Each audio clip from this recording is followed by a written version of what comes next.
clearly self-driving cars are already happening, right? We're seeing more and more cars do things by themselves, at least within certain bounds.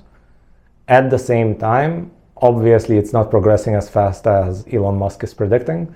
I think for as long as I've been following him, he's been predicting fully self-driving cars within 2 years, and it's been 10 years and it hasn't happened yet. Now, the reason is that he has a very difficult coordination problem that involves governments, involves a lot of incompatible pieces of hardware, involves people who misuse things and don't quite use them the way that he intended them to be used. And so it's not a technical problem to solve. It's a large coordination problem, and those take decades to solve. You have to consider that the average car on the road in the US is 11 years old. So you make new technology, it's going to take a while to propagate to everyone. You have to consider that the average obsolescence cycle in features within cars in the US is more than 30 years. So essentially, if you make a feature, even if you make it mandatory like seatbelts, it takes at least 30 years for most cars that don't have seatbelts to actually not be on the road anymore. And even to this day, if you look at legislation in most states, they allow a car to not have seatbelts if it was built before 1982. So we are still staying backward compatible to those things. It's a little faster in Europe where they just mandate something out of existence, but America doesn't do that. And even in Europe, it still takes decades sometimes to get rid of a car that doesn't have a certain feature. So with that in mind, every time you create something like full self-driving, you now have to make your vehicle do full self-driving in an environment where everybody else might not, which is backward compatibility with a complex situation. The other thing that you have to consider with self-driving cars is that we don't quite have the regulatory framework for this well thought out. If the car makes a decision that actually leads to harm, it's not quite clear who's responsible. And this is why you see a lot of media blaming Tesla, and Elon Musk tends to blame the drivers. And it's not quite clear who is to blame in those situations. Sometimes it's clear, but it's not always clear. And I don't think that we have a general solution of what it is supposed to look like.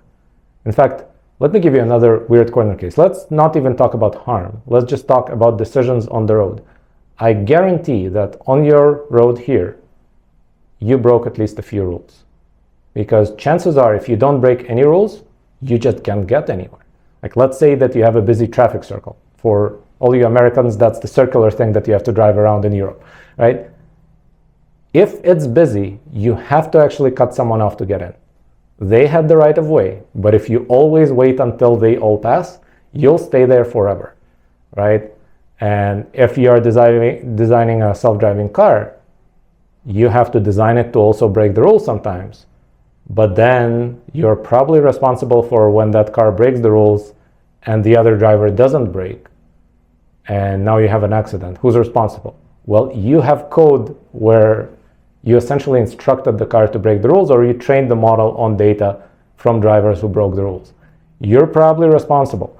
Can a car company live with that kind of liability? Probably not.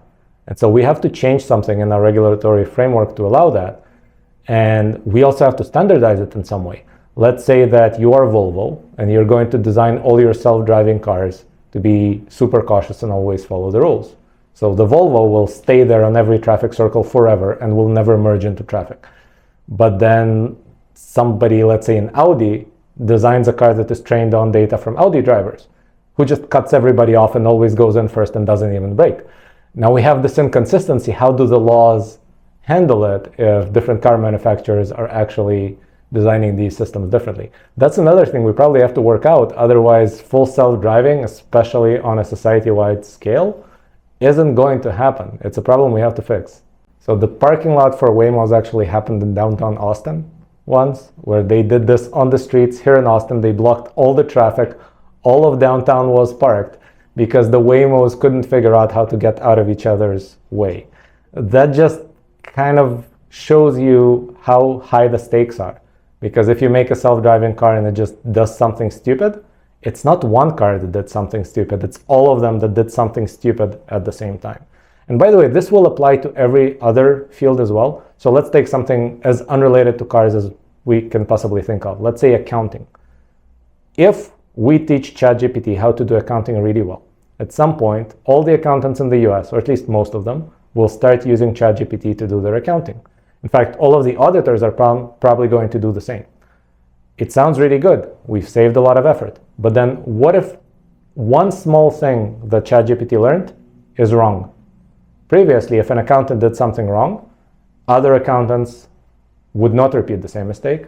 Auditors would catch that mistake, right? But now if ChatGPT is the one doing the accounting, then all the accountants make the same mistake and all the auditors make the same mistake and therefore don't catch the mistake the accountants made. So every error becomes catastrophic once you centralize who is doing the action. And that is a big danger. So in some sense, if we go back to self-driving, it's actually good that every car company does their own thing, because at least it's not one bug across everybody on the road all the time. And so if somebody programmed cars to fall off a bridge, then all cars will fall off a bridge on the same day. But still, a car company is a lot of cars. And it's a much bigger degree of responsibility than just one driver. If one driver gets drunk, it's really bad, but they can only kill so many people. But if there's a bug in your algorithm and your car is acting drunk, then probably all the cars from the same manufacturer are acting drunk at the same time.